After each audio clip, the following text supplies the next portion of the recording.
Hey, welcome guys.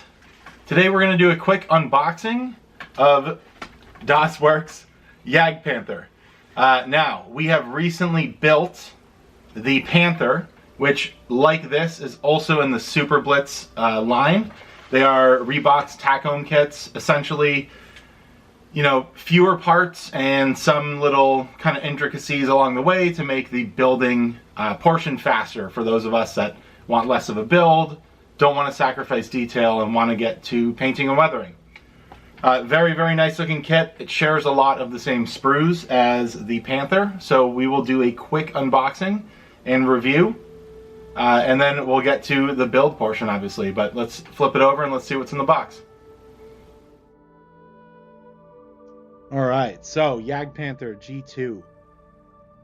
Now, again, part of the same Super Blitz line. A lot of the sprues in here are going to be the same as the Das Werk Panther. But, as you can see based on the box art, really a totally different looking vehicle, at least in my opinion. Yes, a lot of the tow cables, the tracks, side skirts, the tracks themselves, the spare tracks, I mean, a lot of that stuff is going to be the same, but totally different vehicle and a different look. So we're going to get multiple different marking options, as you can see here, and there's even more in the back of the instructions that we will look at in a second here. For some reason, my instructions, maybe you'll be able to see on the camera here, I think you will, they're just like really, really dirty, and I don't know why. It doesn't bother me, but it just looks like someone with oily hands like flipped through them like 1,000 times. I just opened the box. There was nothing that happened, but whatever. As you can see, they are tack-home style instructions, which I personally do not like for two reasons. The first being we never really get to see the after effect. Obviously, like on the rear panel here, you'll get to see the after effect as you're building it, until you go to put it on the vehicle, and then, you know, that final step, there's no after shot for you.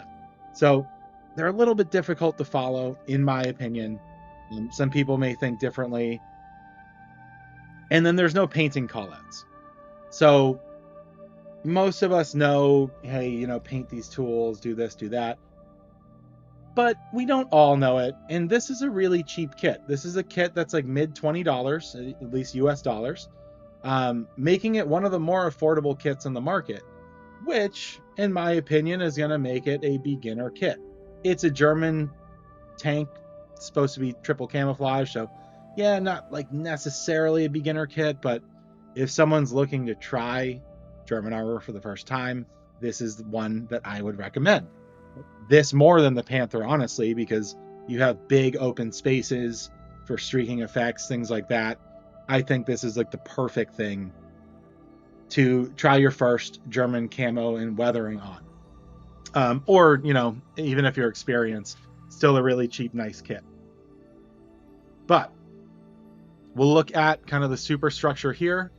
We do get pre-molded on suspension arms, which I think is really, really nice, and something that I would like to see other manufacturers possibly do, just anyways, on kits where we will never see that.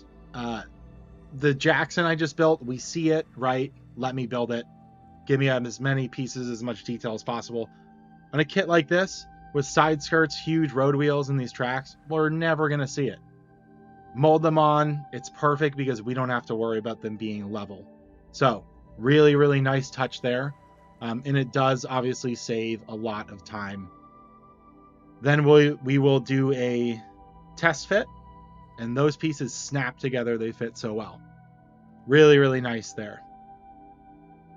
Usually a sign of good things to come. We'll have to see on the build video, though. Really, really nice textures here, as you can see on the gun mantlet. We do get like a one-piece engine.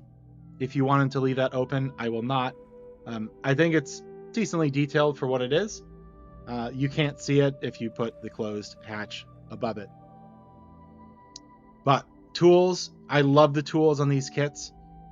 They come with open clamps. And what I mean by open clamps is they're not just blobs. They have a like hole cut in them where there would be a space in real life.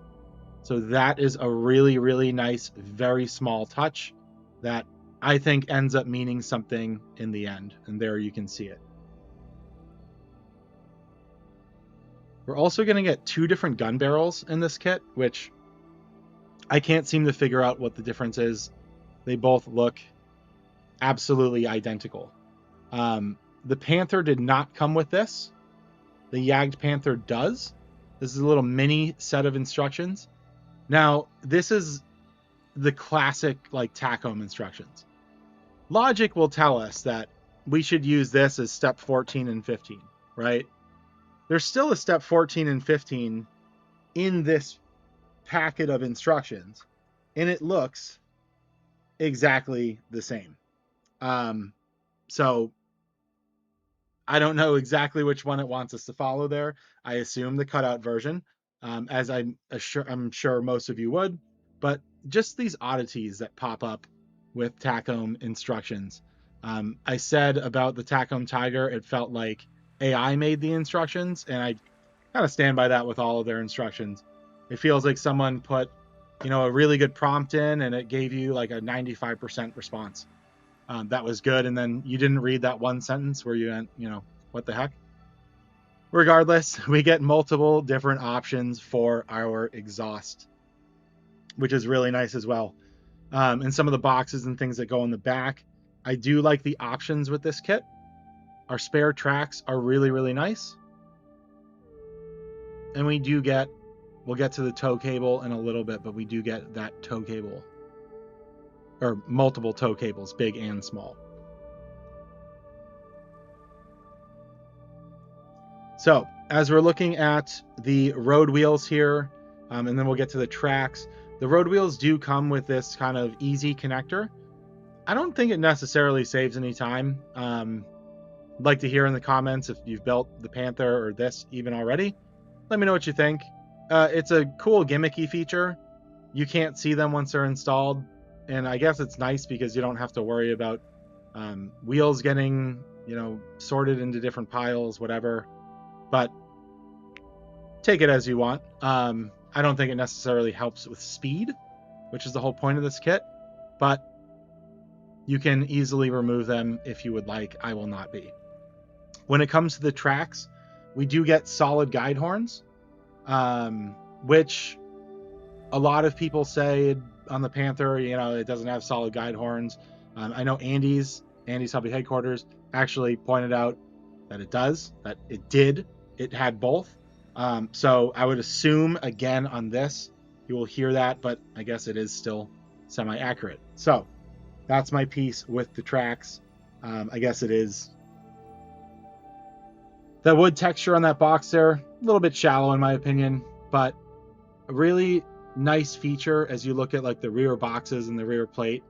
It does have a lot of molded on detail already. Obviously they want to save us time. The detail's really crisp. There isn't a hint of flash in this kit. Printed really, really nice. They're like really sharp blobs, I guess, is the way you can think about it. All right, so that's the tracks. I will say some of the sprue gates are in not the best of places on this kit. They easily could have done better, especially with kind of where sprue gates are going on more recent kits these days. They do put them on the edge, but like when we look at the front plate, there's just two on the side skirts. They're like right on the front. Why they didn't put them on the back, I don't know. Kind of blows my mind that someone wouldn't just flip it and put it on the other side. But anyways, we'll be able to work with them. I know we were able to work with them on the Panther, so we'll be able to do it here. My opinion, we get the perfect amount of photo etch in this kit if I could ever pick it up. It is very, very thin, and I do not like photo etch. So we're just going to do the grills on here, and that's going to be more than enough. I will say from doing the Panther, these are, again, super, super thin, which is probably in scale. You will not be able to get them out of the sprue, the sprue here, without denting them. A lot of you guys will probably put holes in them and dent them anyways, but if you're looking for a clean build, they're so thin that it's almost impossible. Tacome's decals, in my opinion, are thicker or worse, however you want to put it, than Tamiya's. And the decals on the Panther were not great. The saving grace here is that we have very, very few that we're going to have to use. It's just enough. And if you really care about it, you can cut around and trim off a lot of that carrier film. We don't care. I don't care that much, but it's okay because we don't have too many decals or decals. Then we get 2 different size tow cables, which are made out of really, really nice wire. It is workable, but not kinkable. I'm sure if you tried really hard, you could kink it, but kind of the perfect consistency for me. And then we have our metal gun barrel. Now, I like metal gun barrels while I'm doing the build portion of the kit. I don't necessarily like them when I'm doing the painting version. It's a nice weight to have. It's kind of one of those things that I feel like every kit should do. We don't have to sand it, but I don't know. Jury's out on me and liking metal gun barrels. It's better than having a poorly molded gun barrel, I guess, but it does get scratched really, really easy. So that is our Jagdpanther 2. What I'm going to do with this, again, because it is similar to the Panther that we did, we'll do a kind of sped through build where I might not concentrate on every single step, but I will definitely concentrate on the different sprues, which there are only like 1 or 2 different sprues in this kit. And as you can guess it is basically the top half of the vehicle. So the different hatches, the gun mantlet, those sort of things are different. The side skirts, the tracks, the wheels, the lower hull, all the same as the Panther kit. So really, really nice kit. It's going to be a really good opportunity for weathering. And what I also really, really want to do, because I haven't done it in a long time, is I want to do some brush painted camouflage. I was looking back through some old clips, and I was looking at a Hetzer that is at the American Heritage Museum, and it's got, the original camo on it, and you can tell it was brush painted. And then as hobbyists, we spend all this time to do the perfect hardline camouflage. Turns out none of them were probably like that, or very few of them were like that. Most of them were probably done with a giant mop on the battlefield with limited paint. So I want to see how well we can do with some brush painting on this. And then we'll see where we get on the weathering. But really, really excited to build this kit. I had a lot of fun building the old one. I do remember the tracks being quite tight, but we'll have to see when we get to the build. So thank you guys for watching. If you've made it this far and you haven't already, I'd please ask you to like and subscribe to the channel. Obviously, we will be building this and many other kits on this channel. So thanks again for watching, and we'll see you on the build video.